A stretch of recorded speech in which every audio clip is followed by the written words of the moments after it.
Ian Burley, 43, and Helen Nichols, 39, were sentenced to life imprisonment for the brutal stabbing of John Gogarty, 65, at his home in Wimwell, Barnsley. During a robbery, the pair stabbed Gogarty 69 times. At the time of the attack, Burley was on licence after serving 18 years of a life sentence for a previous murder. At Sheffield Crown Court, he was given a whole life term, while Nichols received a life sentence with a minimum of 20 years. Both also received concurrent sentences for robbery. Burley was sentenced to 16 years and Nichols to 12 years. The attack was discovered by Gogarty's son 4 days later, on the 17th of July. Police described the crime as horrendous and atrocious, highlighting the extreme violence involved. Both Burley and Nichols had initially denied murder during their trial, although Nichols admitted to the robbery. John Wass from Derbyshire was sentenced to a whole life tariff at Derby Crown Court in August 2017 after being convicted of 17 counts of historical child sexual abuse. His crimes, which included gape, sexual assault, and sexual exposure, stretched back decades to the 1960s and involved 3 different victims. After a 3-week trial, the jury found him guilty of sustained abuse that destroyed the lives of those he targeted. What made Wass's case unprecedented is that he became the only serving prisoner in the UK with a whole life order who has never been convicted of murder. His crimes were deemed so serious, persistent, and damaging that the court ruled he should never be released.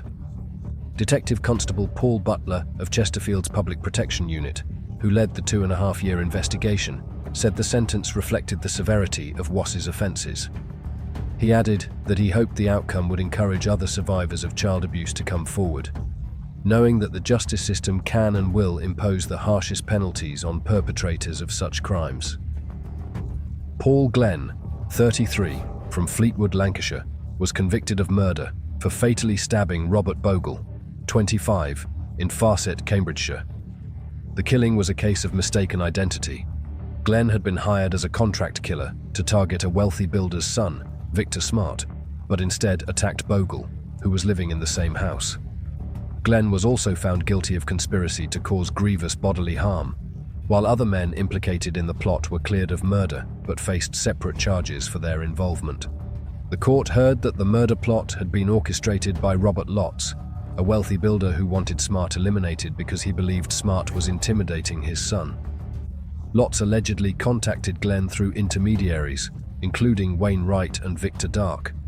Glen, described by the prosecution as a professional killer with a prior murder conviction, travelled from Liverpool to Smart's home armed with a knife.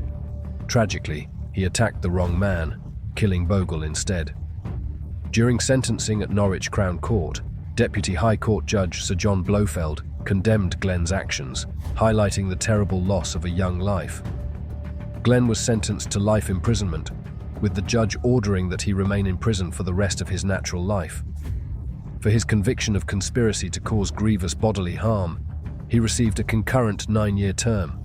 The case serves as a stark example of the deadly consequences of a contract killing gone wrong. David Tiley, born 1960, is a British murderer convicted of killing his disabled fiancée Susan Hale and her carer, Sarah Merritt, in Southampton in March 2007. Susan Hale, 49, suffered from cerebellar ataxia, a rare degenerative brain disorder that affected her mobility. Sarah Merritt, 39, was her carer. Tiley had a prior criminal record, including a 6-year prison sentence for gape in 1995, and had returned to prison multiple times for failing to comply with sex offender registration requirements. Tiley killed Susan Hale between the 5th and 16th of March 2007. He stabbed her 4 times following an argument, during which she reportedly taunted him about his past. Tiley lived with her body in the flat they shared for more than a week. On 15th March, Sarah Merritt visited Hale's flat for her regular duties. Tiley tied her up, stole her cash card to withdraw £150, gaped her, and stabbed her twice, killing her. Tiley was arrested in Swanage on the 17th of March 2007, 2 days after Merritt's body was discovered. The brutality of the crime shocked the local community. Tiley admitted both murders at Winchester Crown Court on the 14th of June 2007. Mr. Justice Irwin described the crimes as defying adequate description and imposed a whole-life order, meaning Tiley will never be released from prison. The case highlighted failures in monitoring high-risk sex offenders. At the time, the European Court of Human Rights was reviewing the legality of whole-life sentences in the UK, potentially impacting Tiley and similar cases. Victims' families described the murders as horrific and shocking to the core, emphasizing the profound trauma caused by his actions. Dale Cregan is a British murderer responsible for the deaths of two Greater Manchester police officers, Nicola Hughes and Fiona Bone, as well as two gangland murders in 2012. He was sentenced to life imprisonment with a whole-life order, ensuring he will never be released. On the 18th of September 2012, officers Hughes and Bone were responding to a reported burglary in Hattersley, Tameside, when they were ambushed by Cregan. The attack involved 32 shots fired from a Glock pistol and an M75 hand grenade. Fiona Bone died at the scene, while Nicola Hughes succumbed to her injuries in hospital. This marked the first instance in England where two female police officers were killed on duty. Cregan had a long history of criminal activity, including drug dealing and weapons offences. He lost his left eye under unclear circumstances, earning him the nickname One Eye. By his early 20s, he was dealing cocaine and collecting firearms, including machine guns. Earlier in 2012, Cregan was involved in the murders of Marc Short and his father David Short, carried out in a gang feud between the Short and Atkinson families. Both attacks involved firearms, and David Short's murder also involved a hand grenade, the first recorded use of grenades in UK killings. Cregan walked into a police station in Hyde shortly after the killings and was arrested. Initially pleading not guilty, he later admitted to all four murders in 2013. His trial took place at Preston Crown Court, and on 13th June 2013, he was sentenced to life imprisonment with a whole-life order for the four murders. Following his conviction, Cregan spent time on a hunger strike at HM Prison Full Sutton and was moved to Ashworth Hospital in 2013. He was later transferred back to Manchester in 2018. Authorities recovered one of the Glock pistols used in the Short murders in April 2024 during a raid on a gang safe house. In 1989, at the age of 19, Desmond Lee killed his landlady, Shirley Carr, by strangling her with his bare hands. He later claimed that the attack was provoked after she taunted him about the breakup of his first gay relationship and blamed his alcoholism. Lee pleaded not guilty to murder, but was convicted and served 14 years of a life sentence. He was released on life license in 2004. On 15th August 2009, Lee killed his lover, Christopher Pratt, a married father of two, at the flat in Sackville Street, Ravensthorpe, near Dewsbury. Lee fatally broke Pratt's voice box and a bone in his neck.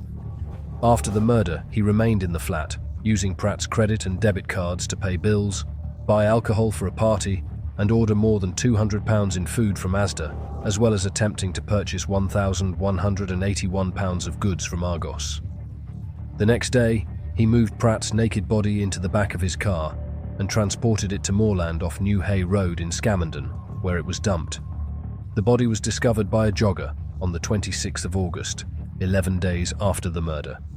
Lee was charged with murder on the 13th of October 2009 and remanded in custody. At Leeds Crown Court on the 13th of April 2010, he admitted to killing Pratt, but claimed it had been a freak sex accident. After retiring to consider their verdict, the jury found Lee guilty of murder on the 24th of April 2010, taking just an hour and 45 minutes to reach their decision. Judge Mrs. Justice Nicola Davies condemned Lee as a dangerous and evil man, noting that this murder occurred less than 5 years after his release from prison. She imposed a whole life order, stating that in Lee's case, life should mean life. Billy White and Gary Lindley were sentenced to life imprisonment for the premeditated killing of fellow inmate Brett Rogers at HMP Long Lartin. The pair, who claimed they had been ordered by God to carry out the attack, said they believed murdering Rogers would cleanse him of his crimes and exorcise a demon.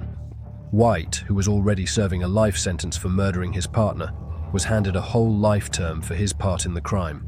Lindley received a minimum sentence of 17.5 years, having already been in prison for his role in a violent burglary. The court heard that the two men plotted Rogers' murder for about a week before suffocating him with a pillow and attempting to break his neck, leaving religious symbols drawn on his body afterward. Judge Robert Juckes, QC, described the act as determined and premeditated, and said White's whole life order was justified given his previous murder conviction. Rogers was serving a life sentence with a minimum of 32 years for the brutal killings of his mother and her friend, crimes he committed in 2015 in a frenzy of violence. His death marked the fourth homicide at the high-security prison in just 5 years. White and Lindley's explanation for their actions, presented as religious justification, was dismissed by the court, with both men showing a chilling lack of remorse. Their attack, carried out while working as prison cleaners, added another layer of brutality to a case already marked by shocking violence. Gary Vinter, a notorious and violently unpredictable criminal from Middlesbrough, first entered the public eye in the 1990s. Standing 6 feet 7 inches tall, Vinter was involved in the murder of his colleague Carl Eden on August 2, 1995. Eden, a 22-year-old man with a fiancée and an expected child, was stabbed to death by Vinter at the train tracks where they both worked. Vinter turned himself in for the crime and was sentenced to life imprisonment with a minimum term of 10 years in 1996. Despite this, he was released in 2005. After his release, Vinter married Anne White, a mother of 4, in July 2006, despite opposition from her family. Their relationship quickly deteriorated due to his abusive behavior, resulting in a separation in 2007. On New Year's Eve, December 31st, 2006, Vinter was involved in a violent pub brawl, leading to a 6-month prison sentence. Released in December 2007, Vinter resumed his violent tendencies just 8 weeks later. On February 11th, 2008, he kidnapped Anne White, taking her to his mother's home, where he stabbed her to death.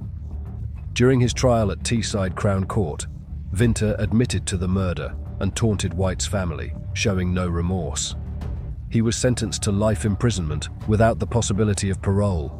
Vinter's violence continued even within prison. In July 2011, while at Wakefield Prison, he attacked fellow inmate Roy Whiting, a convicted sex offender, stabbing him in the eye with a sharpened plastic toilet brush. Vinter pled guilty to wounding with intent and received another life sentence with a minimum term of 5 years. His aggression persisted, and in November 2014, he attacked Lee Newell in the segregation unit at Woodhill Prison, causing head and brain injuries, as well as permanent blindness in Newell's right eye.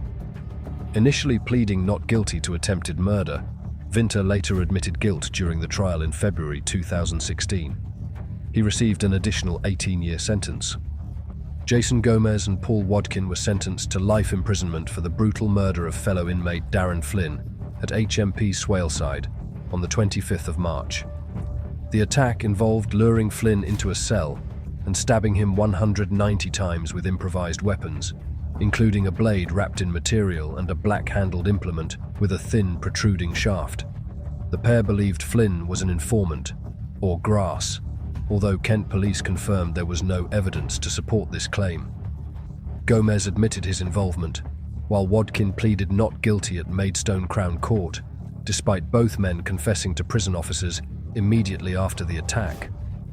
Gomez received a whole life tariff, while Watkin was sentenced to life with a minimum term of 30 years. Detective Sergeant Fiona Matherley from Kent Police described the murder as almost indescribable in its brutality. She emphasized that the attack was carefully planned, carried out with the sole purpose of killing Flynn, and motivated by mistaken beliefs. Neither Gomez nor Watkin showed any remorse, and both reportedly smiled and laughed in court as the judge passed sentence. Mark Bridger is the convicted killer of April Jones, a 5-year-old girl whose disappearance on the 1st of October 2012 sparked the largest missing person search in UK history. Bridger was arrested less than 24 hours after April went missing and subsequently charged with her abduction, murder, and perverting the course of justice. On the evening of the 1st of October 2012, April was last seen playing outside near her home. When her mother could not find her, she called 999, prompting police to launch a massive search involving specialized teams and hundreds of volunteers. Despite extensive efforts, April's body was never fully recovered, although forensic evidence later confirmed her death. Mark Leonard Bridger, then 46, became a suspect due to matching the description of a man seen with April entering a grey Land Rover Discovery. On the 6th of October 2012, he was formally charged with murder, abduction, and attempting to pervert the course of justice. Evidence against him included human bone fragments and blood in his cottage that matched April's DNA. Bridger initially claimed he accidentally ran over April and could not remember disposing of her body due to being intoxicated and panicked.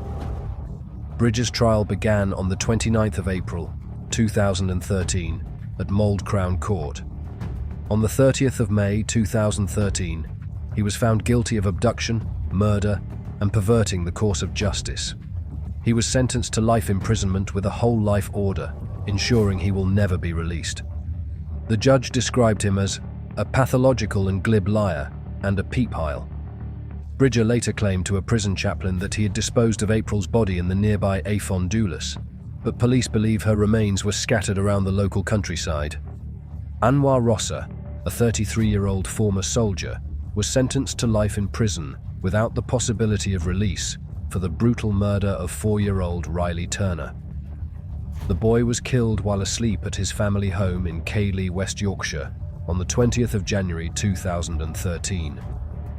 Rosser had been staying with Riley's family at their Harewood Road home in Brackenbank at the time of the attack. The court described the killing as savage and sadistic, though the motive may never be fully understood. Rosser was characterized during sentencing as a psychotic, bullying alcoholic. During the hearing at Bradford Crown Court, family members reacted with loud outbursts as the judge, Mr. Justice Coulson, sentenced Rosser to life imprisonment, stating simply, "You must go to prison for life." Riley's family released a statement expressing the depth of their grief. "While justice has now been done, no sentence will ever be enough for what we are going through and what that man has done to our family. It will not bring our little man back." Detective Superintendent Mark Ridley of West Yorkshire Police called the case incredibly horrifying and tragic, noting the profound impact it had on everyone involved in the investigation. He emphasized that Rosser had abused the trust and kindness of Riley's family, who had taken him into their home, and had shown no remorse or compassion for the pain he caused. David Fuller from Kent is an English convicted murderer and necrophile. He was sentenced to a whole life term for the brutal murders of Wendy Nell and Caroline Pearce in Royal Tunbridge Wells, Kent, in 1987. Fuller broke into the victims' homes months apart, strangled them, and sexually assaulted them. His crimes remained unsolved for decades until a cold case review in 2007 preserved DNA evidence, which ultimately identified Fuller as the perpetrator in 2020. In addition to the bedsit murders, Fuller was convicted of 12 years for mortuary offences committed while working as an electrician at the Kent and Sussex Hospital in Tunbridge Wells and its successor, the Tunbridge Wells Hospital in Pembury. Over more than a decade, he recorded himself abusing more than 100 female corpses. He later admitted to 16 additional offences at the mortuaries between 2007 and 2020. He is currently imprisoned at HMP Frankland. Prior to his convictions, Fuller had a relatively ordinary personal life. He was married 3 times and worked as an electrician, having completed a 4-year apprenticeship with the Ministry of Defence. He had interests in birdwatching, cycling, live music, and photography. And in 1985, he accompanied the rock band Cutting Crew on tour as an unofficial photographer. Fuller's crimes shocked the nation, exposing significant failures in hospital oversight and prompting widespread debate about the safety and monitoring of mortuary staff. John Taylor, a convicted murderer, already serving time for the killing of 16-year-old Leanne Tiernan in 2000, has been given a whole life sentence after admitting to a string of vile and sadistic sex attacks committed over nearly 20 years. Leeds Crown Court heard that between 1977 and 1996, Taylor targeted women and children in a series of brutal assaults, including tying a 7-year-old girl to a church drainpipe before indecently assaulting her and threatening a mother with a knife while forcing her to commit a degrading act in front of her 3 children. Judge Mayers condemned Taylor's actions as a 20-year campaign of gape and sexual assaults, driven by a sadistic need to cause pain and fear. Taylor's latest convictions came to light after a cold case review, and DNA breakthroughs linked him to the historic offenses. His crimes add to an already horrific record. In 2002, he was jailed for the murder of Leanne Tiernan, and later received 2 further life sentences for gapes he committed in the 1980s. With this new whole-life order, he will never be released from prison. Police praised the courage of survivors who stepped forward after decades, saying their testimony was crucial to holding Taylor accountable. For the victims, the ruling brought a measure of justice, though one admitted feeling haunted by the thought that if Taylor's past crimes had been dealt with sooner, Leanne's murder might never have happened. Marc Chivers, a convicted killer, murdered his ex-girlfriend Maria Stubbings at her home in Chelmsford, Essex, in 2008. Stubbings, aged 50, had begun a relationship with Chivers, unaware that he had previously killed a partner in Germany. Chivers was later jailed in 2009 for her murder and received a whole life sentence. The inquest into Stubbings' death revealed a series of failures by Essex police that contributed to her death. In July 2008, Maria Stubbings first contacted police after being assaulted by Chivers.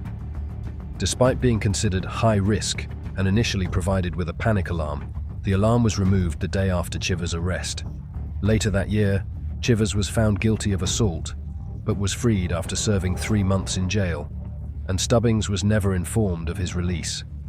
In December 2008, despite multiple 999 calls from Stubbings, police failed to visit her house for a week. When officers finally arrived, it was Chivers who answered the door, claiming Stubbings was away, and the officers left without checking further. Her body was discovered the next day, likely having been there for several days, and she had been strangled with a dog lead. Following the inquest, Stubbings' daughter, Celia Peachy, expressed gratitude that the jury highlighted the whole catalogue of police failures that contributed to her mother's death. Essex Police Chief Constable Stephen Kavanagh acknowledged the force's shortcomings in protecting Stubbings and her 15-year-old son, Bengai, and emphasised that lessons had been learned. Over £8.5 million was invested in better intelligence, risk assessment, and partnership working to prevent such failures in the future. John McGrady, a 48-year-old career sex offender, was sentenced to a full life term for the brutal murder and dismemberment of 15-year-old Rochelle Holness in South London. The attack occurred in September when Rochelle was using a call box to contact her boyfriend. McGrady, a former butcher, abducted her, strangled her, and then dismembered her body with a hacksaw. He placed the remains into 5 bin bags and left them near a rubbish chute at Milford Towers in Catford, where he lived. McGrady had a long history of sexual violence spanning more than 2 decades. His prior convictions included the gape of 2 young women in 1988 and the attempted abduction of a woman at knife point in 1993. He had also been acquitted of gape 3 times in 1984, claiming the women had consented. Despite this record, he had not been under close supervision following his last release in 1997. Investigators warned that it was likely McGrady had attacked other women during the years between his release and Rochelle's murder, urging any victims to come forward. McGrady was eventually caught after attempting to take his own life and leaving a note to his girlfriend in which he confessed to the crime. At the Old Bailey, Judge Stephen Kramer described McGrady as a dangerous predator motivated by sexual desire and sentenced him to life imprisonment, ensuring he would never be released.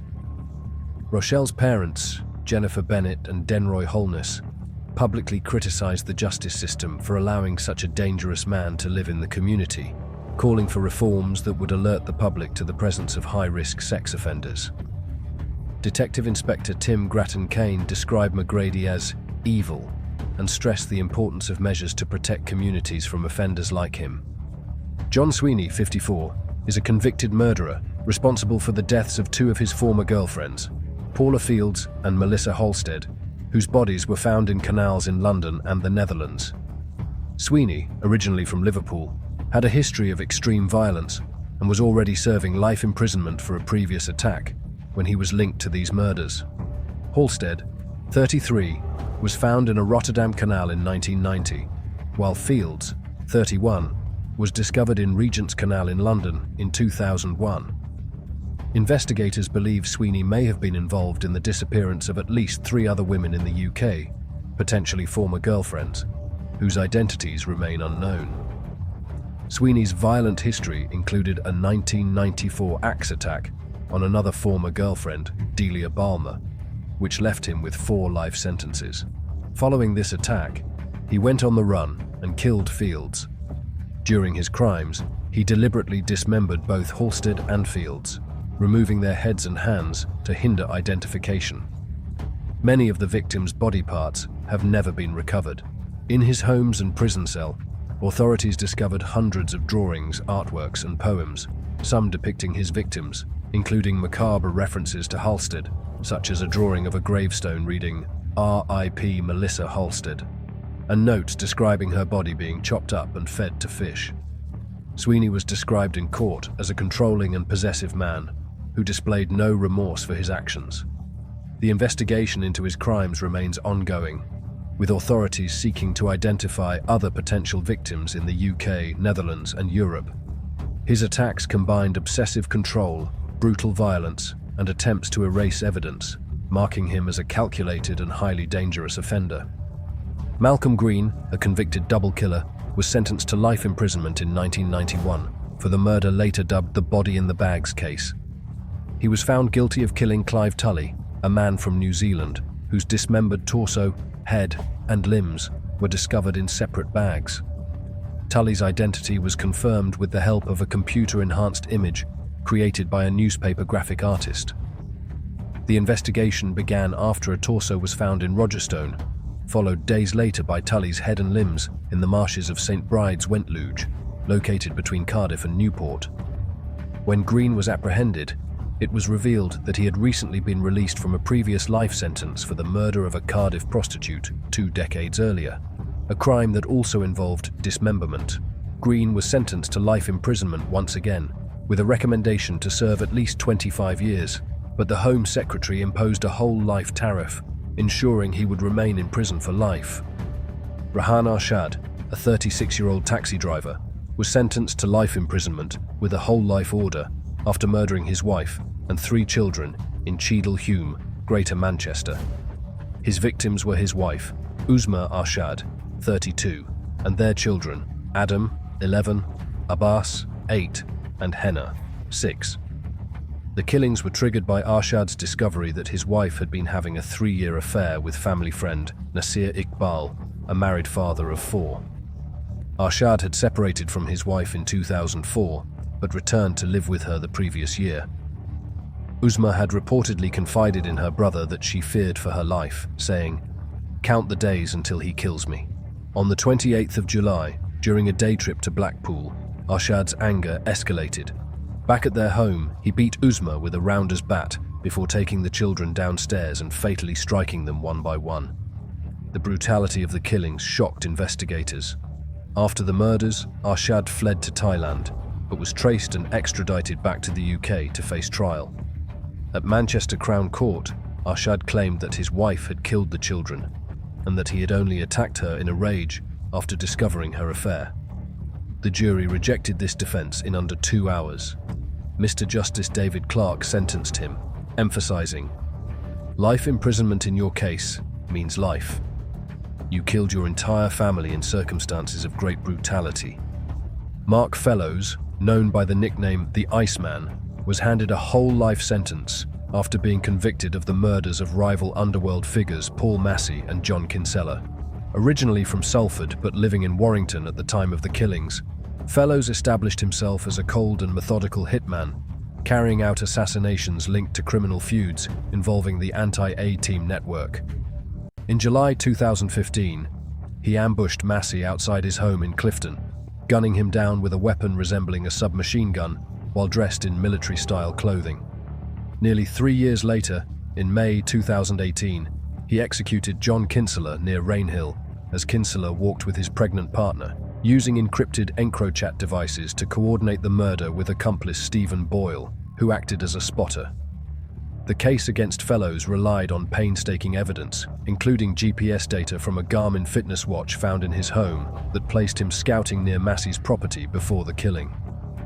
Following an 8-week trial under heavy security, Mr. Justice William Davis sentenced Fellows to a whole life order, condemning him as a ruthless contract killer with no prospect of release.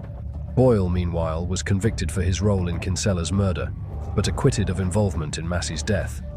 Since his imprisonment, Fellows has faced violent retaliation, most notably in 2019, when he was slashed by another inmate inside HMP Whitemoor, sustaining serious injuries. He later attempted to appeal his sentence as excessive, but the Court of Appeal rejected his claim, ensuring that Fellows will spend the rest of his life behind bars,